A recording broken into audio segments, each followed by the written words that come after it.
ஹோமியோபதியை குறித்ததான ஒவ்வொரு தகவல்களையும் படிப்படியாக நம்ம கற்றுக்கொண்டு வருகிறோம். இன்றைக்கி ஹோமியோபதியினுடைய முதல் மருந்து என்ன அப்படின்னு சொல்லிட்டு பார்க்குறோங்க. தயவுசெய்து இந்த சேனலை சப்ஸ்கிரைப் பண்ணாங்க, தயவுசெய்து சப்ஸ்கிரைப் பண்ணிடுங்க. மற்றவங்களுக்கும் கண்டிப்பாக ஷேர் பண்ணுங்கள். ஏன்னா இது ஆரோக்கியம் சம்மந்தமான பதிவு, பழைய பதிவுகள் எல்லாம் ஹோமியோபதி சம்மந்தமான பல கருத்துக்கள் பதிவு செய்யப்பட்டிருக்கிறது. ரொம்ப யூஸ்ஃபுல்லாக இருக்கும்.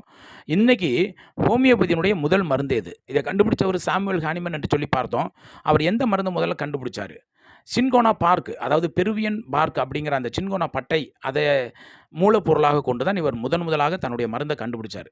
அதாவது இவர் வந்து ஒரு ஜெர்மன் டாக்டராக இருந்தார். இந்த மருத்துவமே வேணாம் அப்படின்னு சொல்லிட்டு ஒரு சில காரணங்களால் ஏற்கனவே நம்ம பார்த்துருக்குறோம். இந்த மருத்துவமே வேணாம்னு சொல்லிட்டு விட்டுட்டு இருக்கும் பொழுது அவர் சரி வயிற்று பொழப்புக்கு என்ன பண்ணலாம், டிரான்ஸ்லேஷன் ஒர்க் பண்ணலாம் அப்படின்னு சொல்லிட்டு டிரான்ஸ்லேஷன் பண்ணுற வேலையை பார்த்தார். அப்போ அவர் டிரான்ஸ்லேஷன் பண்ணின ஒரு புஸ்தகம் வில்லியம் கல்லன் எழுதின ஒரு புஸ்தகம். அதில் வந்து இந்த சின்கோனாங்கிறது கண்டிப்பாக மலேரியா காய்ச்சலுக்கு பயன்படும் அப்படிங்கிற மாதிரி அவர் சொல்லியிருந்தார்.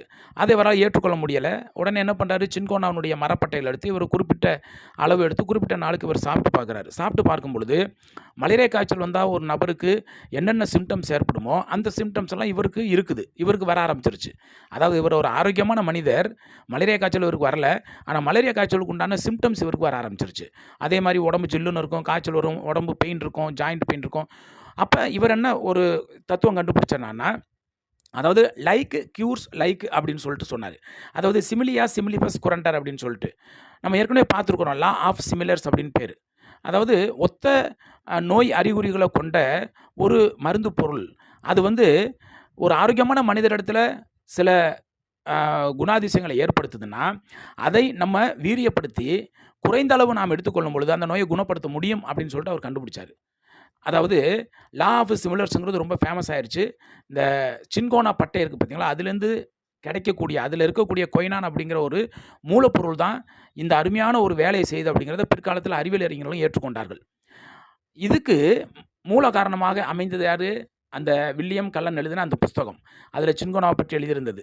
அதை வந்து சாமுவேல் ஹானிமன் அதை ஏற்றுக்கொள்ளாமல் தன்னையே ஒரு பரிசோதனையிலேயே மாற்றி அவர் என்ன பண்ணுறாரு, அந்த மருந்தை எடுத்துக்கிட்டு அதன் மூலமாக ஏற்பட்ட காரியங்களை மருத்துவ புத்தகமாக அவர் மாற்றினார்.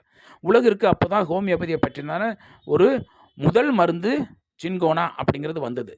அது வந்து சின்கோனாங்கிறது ஒரு மரப்பட்டை, அதில் இருக்கக்கூடிய மருத்துவ பொருள் வந்து கொய்னான். இதுதான் ஹோமியோபதியை பற்றின தகவல்கள் நம்ம தொடர்ந்து கற்றுக்கிட்டு வரோம். இது ரொம்ப உங்களுக்கு உபயோகமாக இருக்கும்.